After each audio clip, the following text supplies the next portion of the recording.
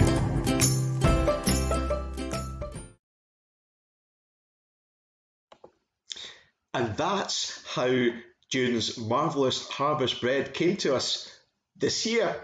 Thank you to June and to all of our younger helpers in preparing our harvest bread for our display.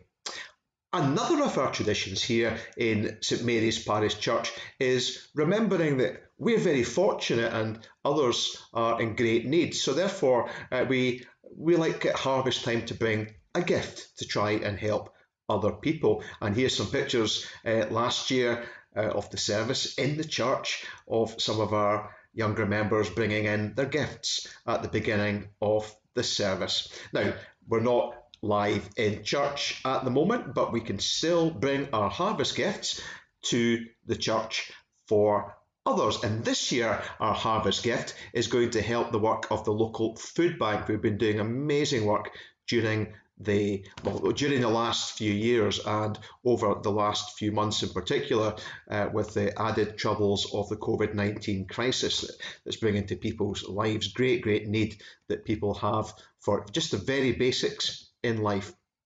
Some of you have already brought your gifts along. I was in the church yesterday and there were a number of plastic bags and boxes full of food ready to be given to the food bank, and there are some drop-off times this week as well if you haven't had a wee chance to make a harvest bag or box and bring it along.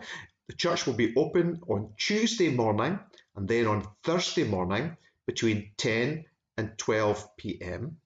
So that's between 10 and 12 noon, both on Thursday and Tuesday mornings, and then on Friday evening, that's between 6 and 8 p.m.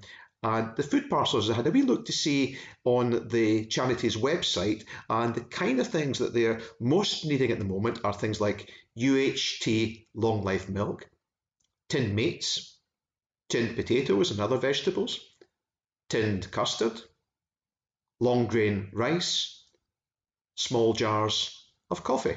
These are the kind of things that they're looking for at the moment.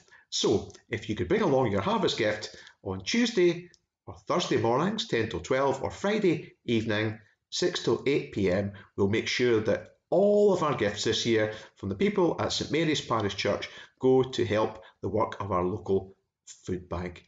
A very, very worthy cause.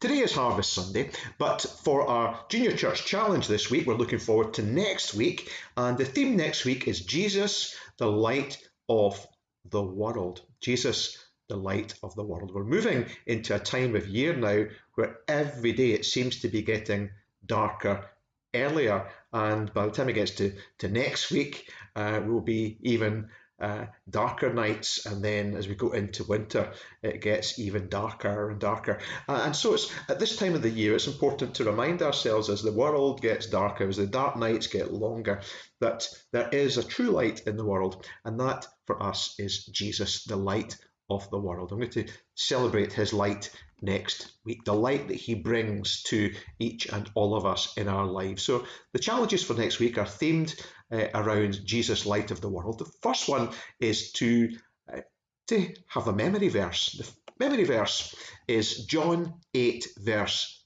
12, where Jesus says, "I am the light of the world.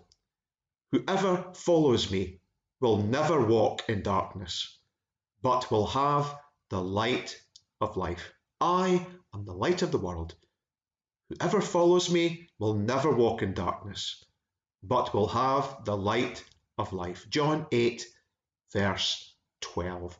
Now, if we could memorize that verse, not just Junior Church, but all of us, that would be fantastic. And I know that when we've had memory verse challenges in the past, some of you have liked to make a piece of art based on the verse. So if you want to do that, make a piece of art based on John 8 verse 12 to help you remember it, then do that and take a wee photograph of it and send it to us in the usual way to Junior Church leaders during the week. And if we get it by Friday, that would be absolutely brilliant.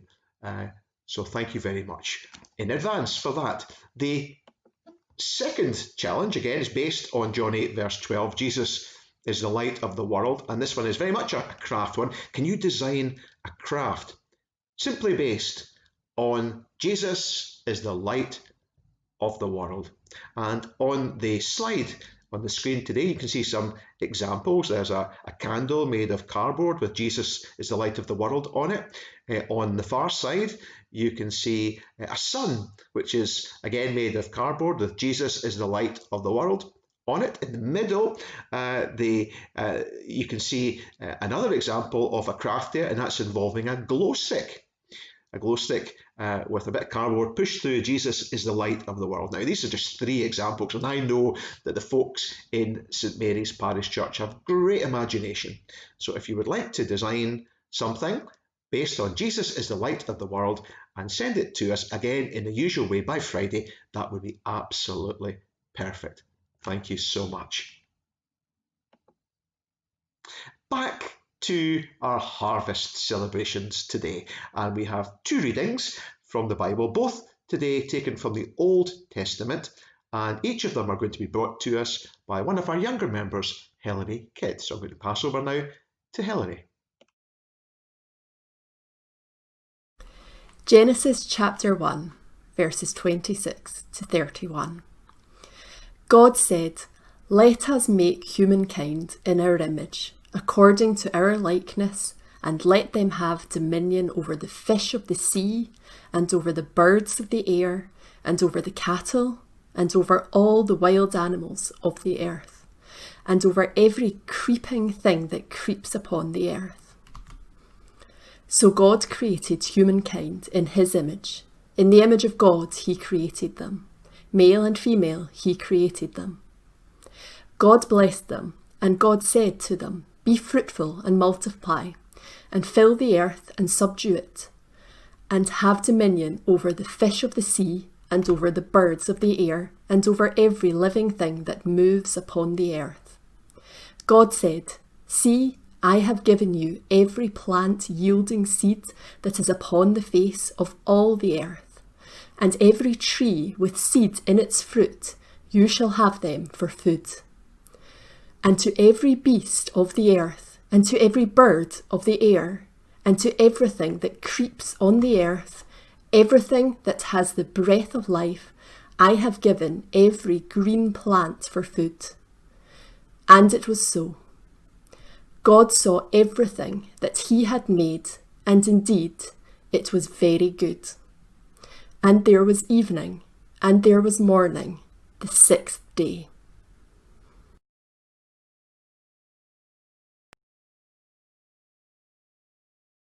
Psalm 24.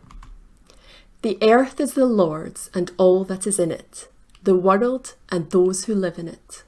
For he has founded it on the seas and established it on the rivers. Who shall ascend the hill of the Lord? And who shall stand in his holy place?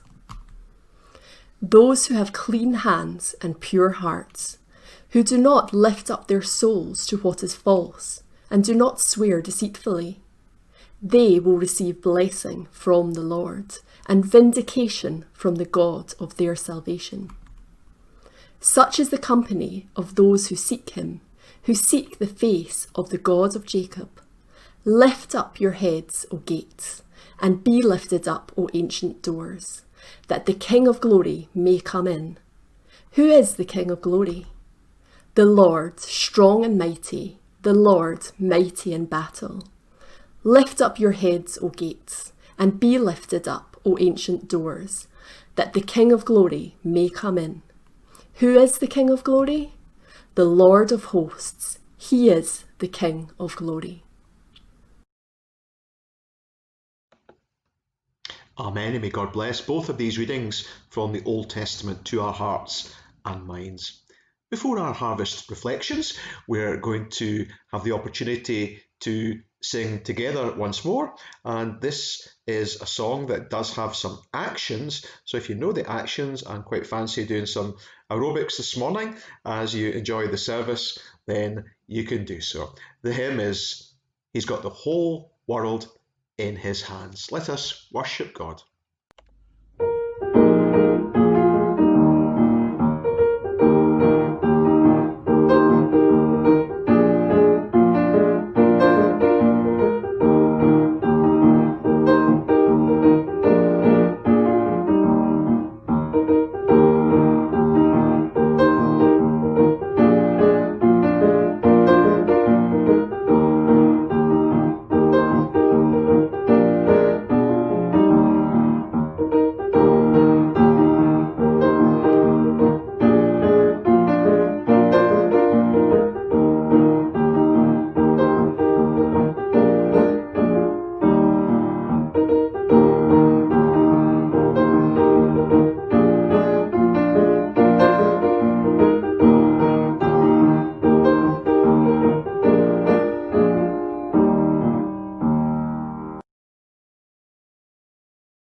Released on the 17th of February 1967, when I was just a few weeks old, the Beatles' double A-side single Strawberry Fields Forever, Penny Lane is often regarded as one of the greatest pop singles of all time, if not the greatest. It often comes out at the top of polls. Famously, though, it was kept off the #1 spot by Engelbert Humperdinck's Please Release Me. There was no accounting for people's different musical tastes. I would have definitely had Strawberry Fields at the top of the charts at that time rather than Please Release Me. But we all have our different musical tastes. For years, I've had Strawberry Fields Forever, Penny Lane on CD, but I've never actually owned the original vinyl single. That is until now. A couple of weeks ago, I decided to bid for a copy on eBay, and when it arrived the other day by post, it came wrapped in a stiff piece of cardboard inside an envelope, and on the outside of the envelope were these words: fragile, handle with care, printed on it. Fragile, handle with care. And indeed, it had been handled with care, and it plays absolutely perfectly, and I'm glad to have now a copy of Strawberry Fields, Penny Lane, for me, the greatest ever single issued. If there had been a harvest display in church, if we've been in the church with our beautiful displays that we have every harvest, if there had been a display as usual, I would have made sure that there were some strawberries in it this year. Because of Strawberry Fields, my new single that I've got, but also because I love strawberries, I would have had strawberries on the harvest display. Here's a wee question, here's a wee thought for you just in this moment. What would you have included in the church harvest display this year? If we had one, what would you like to have seen on the display? Maybe a fruit of some kind that you love? Maybe a vegetable? Could be some flowers. Could be something representing the harvest of the sea, or coming from Motherwell, a place where we have a great industrial heritage. It could be an example of the harvest of industry. If you were to bring along something to the harvest display, if we had one this year, let's do it virtually, what would you like to see on that harvest display? I'd like some strawberries.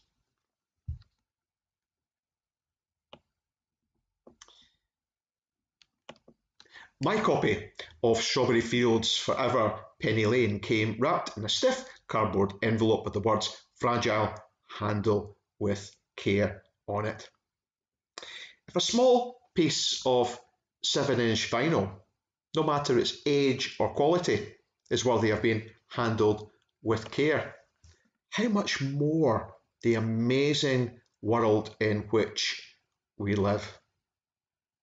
The world is so amazing because it's God's gift to us. The writer of Psalm 24 says this: "The earth is the Lord's, and all that is in it, the world and those who live in it. For God has founded it on the seas and established it on the rivers." The world is an amazing place, and it's so amazing because it's God's gift to us. The world is amazing No doubt about that. But like so many good things, it's also very fragile. At times we don't recognise that. We don't realise quite how fragile the world is, but it is a very fragile gift. It desperately needs to be cared for. Our Bible reading today from Genesis chapter 1 tells us that caring for the world, looking after God's good creation, something that we call stewardship, that's a key role of human beings, young and old, people like you and I.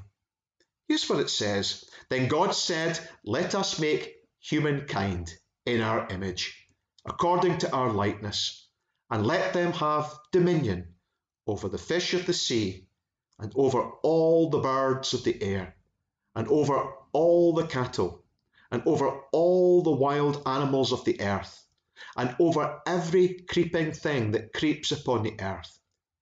So God created humankind in his image. In the image of God, he created them. Male and female, he created them.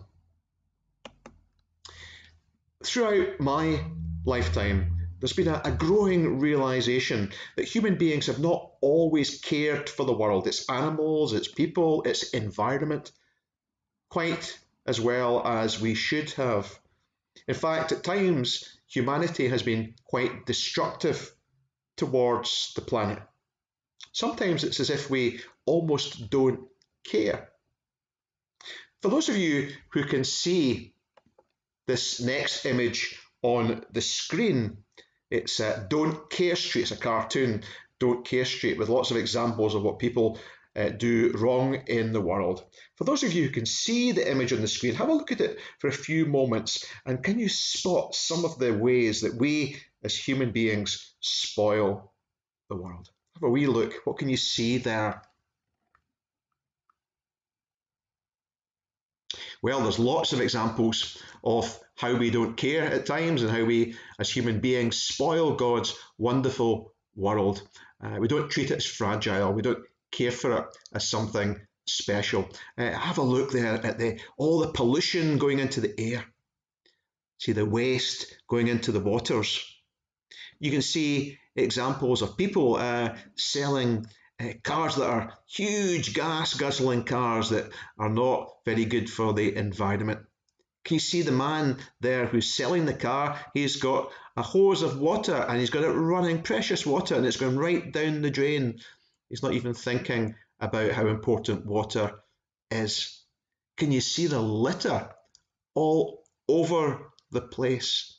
And as well as general litter, someone's thrown away a can there, as well as general litter, you can see smashed bottles on the street. And someone like myself, who's a dog walker, I see that all the time, always having to take my dog away from broken bottles on the ground. It seems something that happens so often nowadays. Can you see the Battery Hens factory there? And outside the Battery Hens factory, where animals are being treated badly, you can see someone writing graffiti on the wall, and the graffiti on the wall is very aggressive, reminding us, it says kill and riot, that sometimes as human beings we can be violent, not just writing something on the wall but actually doing it. And then if you take a peep into the house on Don't Care Street there, you can see the television talking about famine in the world, where in the next room you have one of the people who live there just shoveling food into the bin that hasn't been eaten. There's probably lots more things if you looked at that very carefully. Don't Care Street. There are lots of examples in which as human beings we don't really care for our world. And the results of human beings not caring for the world as we should care for the world, as God asks us to care for the world, the results of not caring are very apparent in lots of different ways. Here's two that are very apparent. First of all, the vast inequality. Because we treat the world in a bad way, it means that sometimes some people have so much and others have so little. There's a huge, vast inequality in the world. It's a result of human beings misusing God's world, misusing it as stewards, not being fair stewards so that everyone has a chance, everyone has something. Some people have far, far too much and others have virtually nothing. So vast inequality is one of the things that we see as a result of human beings not really caring for the world as we should, as God asks us. And another one that's very, very obvious, that's in the news a lot nowadays, is climate change, because of the ways in which we have put so many emissions into the air and spoiled the world in other ways. The climate has changed quite dramatically over the last decades and is continuing to change in such a way that it threatens the world. It threatens people who live in floodplains. It threatens different types of animals whose habitats are disappearing. It threatens the very fabric of our existence if we allow this to go on and on and on. What kind of world are we giving to our children, our grandchildren, our great-grandchildren, and the generations to come? Climate change and all the dangers that brings is something that very much comes from us as human beings not really caring for the world as we should. In recent days, environmentalists of all ages and from across the globe, people like Greta Thunberg and David Attenborough, have called for more responsible, more caring attitudes towards the world and its animals, its people, and its environment. And the current COVID-19 crisis, the pandemic, has made this need for caring for the world even more acute. It's shown the fragility of the world, and it's shown our interconnectedness, just how much we are all in this together as people on the planet. This is something that we're all suffering from, some worse than others, but we're all in this, and our planet has shown its fragility at this time. Today, on Harvest Sunday, we want to thank God for his amazing gift to us, the world. The earth is the Lord's, says the psalmist, and all that is in it, the world and those who live in it. So on Harvest Thanksgiving Day, we simply say thank you to God for the beautiful world around us in which we live and everything that we enjoy and appreciate that makes life so special. Thank you to God. These are gifts and should never be taken lightly. Secondly, we on Harvest Thanksgiving Day should recommit ourselves, I believe, to the task of stewardship given to us in Genesis chapter 1, right at the beginning of the Bible. We should recommit ourselves to the task of stewardship, which is simply caring for the world in a loving, in a Christ-like way.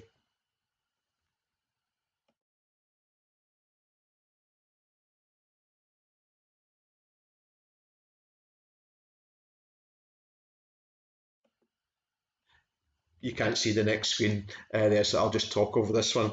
The Cape Town Commitment of 2010, issued by the Lausanne Movement, an ecumenical organisation founded by the late Billy Graham, says this: if Jesus is Lord of the earth, we cannot separate our relationship to Christ from how we act in relation to the earth. For to proclaim the gospel that says Jesus is Lord is to proclaim the gospel that includes the earth. Since Christ's lordship is over all creation, creation care is thus a gospel issue within the lordship of Christ. The Cape Town Commitment. I'll let you.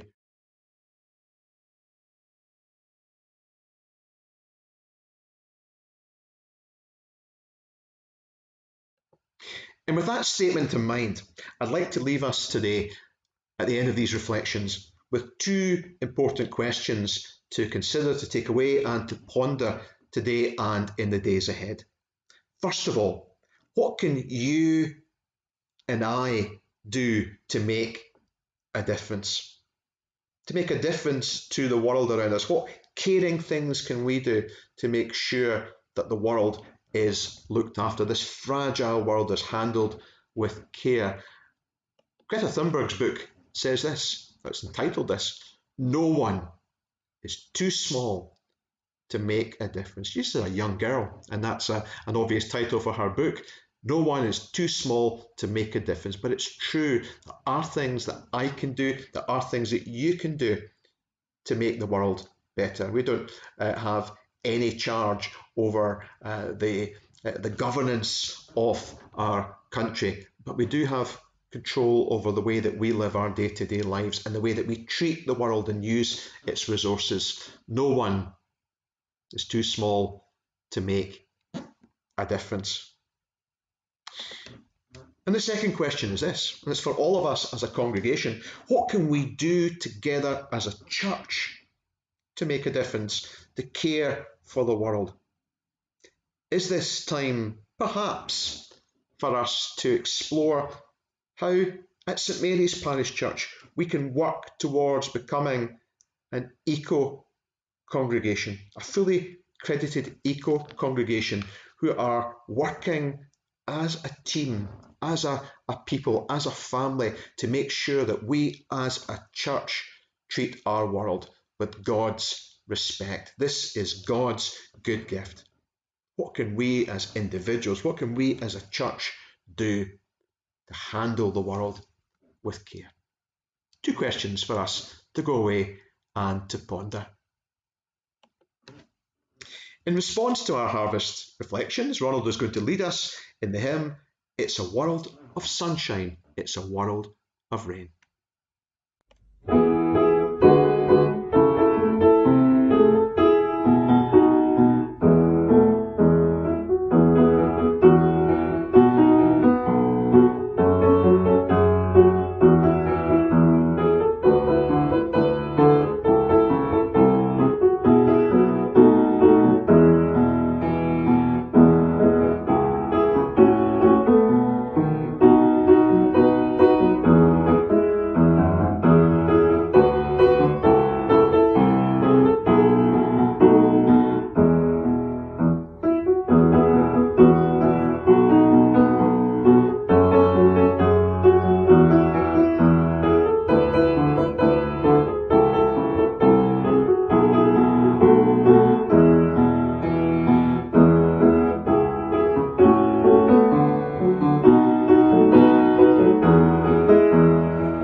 And now our prayers for ourselves and others.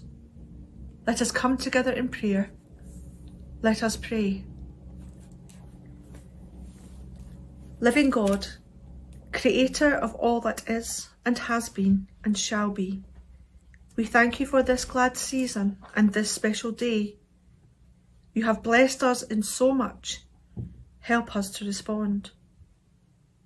We thank you for our world, with all its rich and wonderful variety, for your gift of life, constantly being renewed by your loving hand, for all that you have made to grow and flourish around us, all that provides our food and clothing, all the bountiful resources of this astonishing planet. You have blessed us in so much. Help us to respond.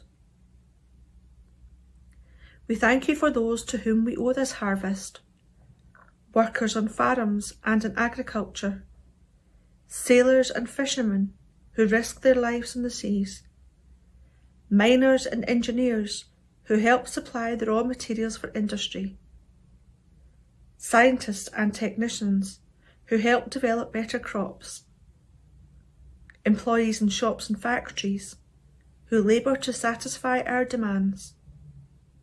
You have blessed us in so much. Help us to respond. Living God, help us to appreciate all so many do to bring us the fruits of creation, and teach us the part we must play in ensuring future generations can enjoy it in turn. Teach us to use your gifts wisely, responsibly, effectively, so that nothing may be needlessly wasted or foolishly squandered. You have blessed us in so much. Help us to respond. Help us to remember those who do not share equally in the rewards of harvest, the poor, the hungry, the homeless, the oppressed, those overwhelmed by disaster, and those whose crops have failed. Save us, we pray, for selfish indulgence, looking to our comforts and ignoring their needs. Inspire us to share from our plenty with all who cry out for help. You have blessed us in so much. Help us to respond. Living God, you have provided beyond our needs enough for all in every place, to have enough and more than enough. Forgive us that some still go hungry, and forgive our part within that. Stir our hearts so that we may challenge the consciences of governments and nations until the time comes at last when your gifts are shared and enjoyed by all. You have blessed us in so much. Help us to respond. In the name of Christ. Amen. Thank you so much, Gillian, for our harvest prayers of thanksgiving and prayers for others, our intercessions. As we come towards the end of our service, we have some family news to bring today. And first of all, some birthdays. In fact, lots of birthdays. I normally put them all on one slide on the screen. We had far too many birthdays this week to put on one slide, so there were two slides. First of all, there's a late birthday, one that we missed last week accidentally. That's Paul Mossman. So Paul, we hope you had a lovely, lovely birthday. And then coming up this week, we have a number of birthdays. Mary Maxwell, Margaret Blackley, Yvonne Mooney, Lily O'Neill, who's 90 years this coming week. Very happy birthday, especially to you, Lily. Ellen Barr, Margaret Rodney, Laura St John, Murray Nielsen, Jean Patterson. Happy birthday to each and to all of you. And then on our second screen, Robert Nielsen, Margaret Barr, Arthur Barry, Millie Clemenston, Tom Condy, Leslie Niven, Patricia Park, Andrew Wilson, Christine Brown, Robert Rodney, and Ben Miller, who's going to be 7 this week. We have so many people having birthdays, and on behalf of myself and the whole congregation at St Mary's, can I just say to all of you who are having your birthdays, have a very happy, blessed birthday this year. We have some anniversary photographs and some anniversaries to announce. Now, from a couple of weeks ago, there's a couple of pictures came in late, and I just wanted to show them. And we have George and Louise Patterson and Robert and Pamela Hamilton. Their photographs announced the weddings, but we didn't have photos, and that was 2 golden anniversaries. We hope you had a lovely time, guys. That was a couple of weeks past in September. And then last week, we didn't have photographs to show, but here are some of the photographs of some of the anniversaries last week. John and Jane A. McFarlane, Sheila and Irvin Brown, Jean and Alex McInnes, myself and Helen, Douglas and Janice Marshall, and Margaret and Jim Boyd all had anniversaries. And here are some of our pictures from our weddings. And then in this coming week, we have 2 wedding anniversaries. One today, David and Mary Maxwell, 51 years. And then tomorrow, Alan and Christine Brown, celebrating 35 years. So to all of you who have had an anniversary, and to those who are having their anniversaries today and tomorrow, a very, very happy anniversary on behalf of myself and the whole congregation. just a wee reminder that there is a link below the live service on the website that can allow you to give a gift to our Scottish Bible Society Autumn fundraiser. And so far we've raised £610, and that is added to by gift aid by another £135. So the link is still there, and if you do want to give, please feel free to do that. That was a walk around the park that Amber, myself and Helen and a couple of our friends made for the Bible Society.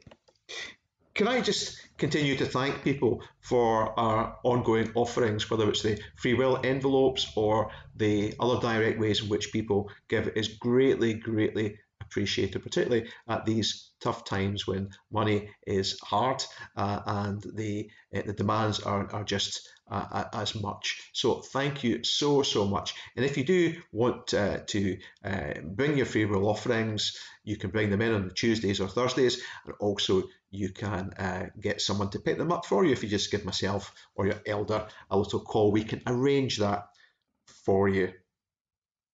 Tonight, with Christians all over the country, there is at 7 o'clock a time to pause and to think of our world and our place in the world at this time of COVID-19 crisis, to ask for God, his help and strength in the midst of this crisis.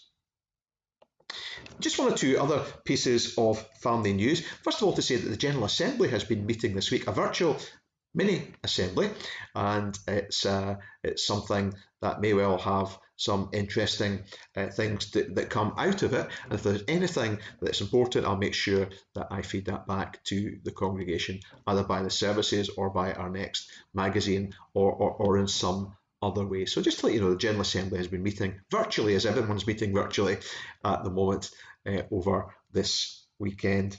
Tomorrow night, virtually, our Virtual Guild are meeting for their opening evening, and I have the pleasure of being their guest speaker. The meetings last around 45 minutes, and it's a time for Guild members to share in fellowship together. And it's all done on Zoom, and if you would like to take part in this and you don't have a link, then please be in contact with Isabel Johnson, and Isabel will be able to help you out with a link to join in that meeting. So if there's any new potential Guild members, that would be great to have you.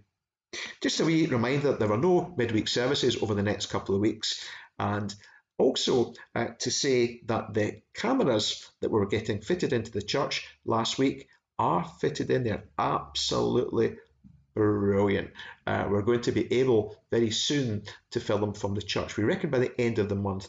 The reason we're not doing it sooner is because we have the October holidays coming up. The folks who are doing the training for us are away, so it's going to be the week beginning the 25th of October that the guys come to give us the training, or to give our technical guys the training on how to work the system, which is essential before we get up and running. So it'll be the end of this month, the beginning of next month, we will be filming our services from the church, and we hope to be able to have a representative congregation in on Sunday mornings. Obviously we can't have everyone in on Sunday mornings, but we're going to find a way, and your elders will soon be in touch with you, of asking you if you would like to be involved, and then allocating Sundays so that everyone gets a chance over a number of weeks to be there at one of our live services. If you can't be live in the church, you'll be able to see the broadcast from the church happening through the church website. So it's very, very exciting.